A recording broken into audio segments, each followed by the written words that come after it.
Ladies and gentlemen, the new director of Opera Memphis, Ned Canty. Hi. I guess I can start talking now. So the title of my presentation is Opera Doesn't Suck. I spent the first 26 years of my life thinking that opera sucked, and the past 15 years of my life falling deeply in love with it and making my living doing it. And once I fell in love with it, I started wondering, well, why did I think opera sucked to begin with? I'd never seen one, and I realized that I was a victim of a sort of mass media campaign that was force-feeding me this idea that opera was long or dull or boring or filled with fat ladies. You know, basically anytime pop culture needs a punchline for something that, you know, oh God, my girlfriend, my wife dragged me to this thing and I hate it. Well, they always drag out opera. Occasionally ballet, but you know, most of the time it's opera. Wow, I'm really going to need to talk for a while, aren't I? Oh yeah, I'm ready to rock. So, anyway, but I decided to come here tonight to talk about some of the reasons why opera is awesome, and also talk about some of the ways that these misconceptions came about. So, again, the title of this is Opera Doesn't Suck.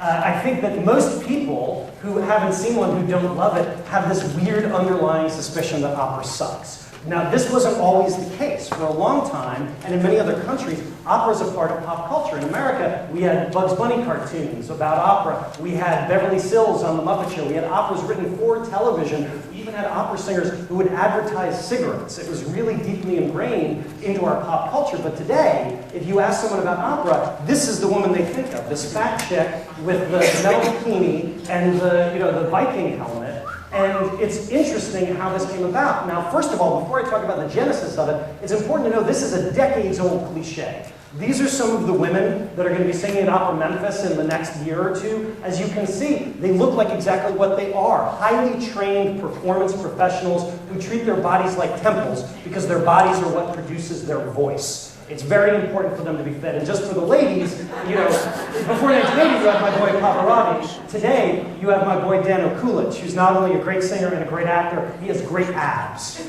All right, so this is Dead Man Walking, a great opera, by the way. So who's to blame for the fat Viking lady? Mainly it's this guy, Richard Wagner. He wrote the Ring Cycle. If you've seen Apocalypse Now, you know Ride of the Valkyries. So basically the horn helmet came from that, but the size, in a way, also came from it, because he's the man who tripled the size of the orchestra. In Mozart's time, we had about 30 musicians. Now, think about the human voice. It's created by lungs forcing air through these two teeny tiny little bits of muscle in your throat. So if you need to be heard over a very large number of instruments, you want the biggest lungs possible. The biggest lungs means the biggest size person because it's those two little muscles against all of these dudes. And Wagner sometimes had 6 harps, just harps, in his orchestra.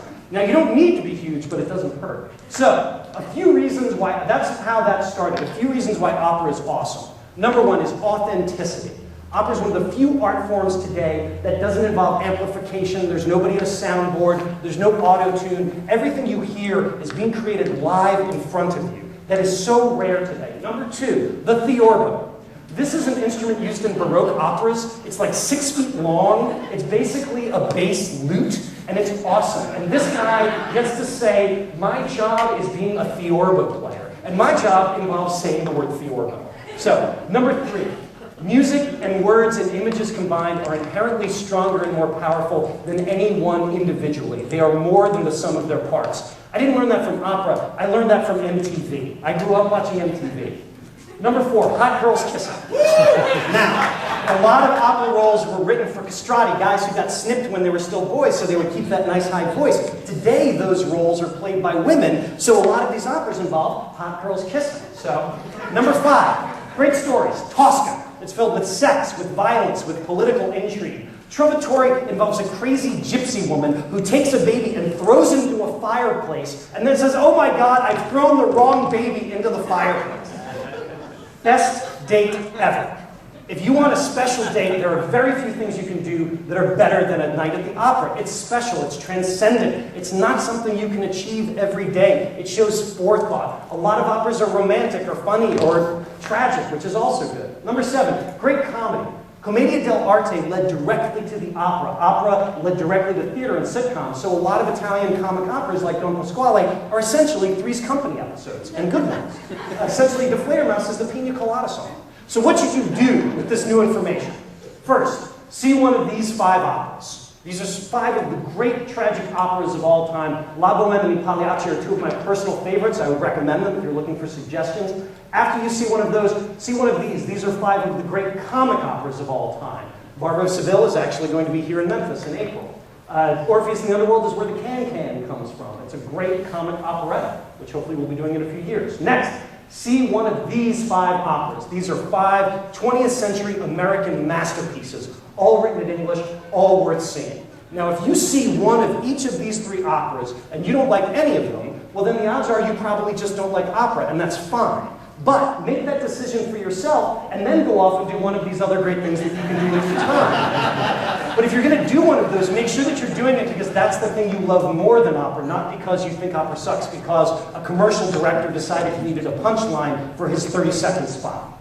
So, once more, my name is Ned Canty. I hope you will one day go out and sample opera. Remember, there are translations above the screen so you'll know what everybody's saying, and it's cheap. $45 for 3 operas. That's less than a movie and a soda 3 times a year. So keep that in mind. I hope to see you at the opera. Thank you very much.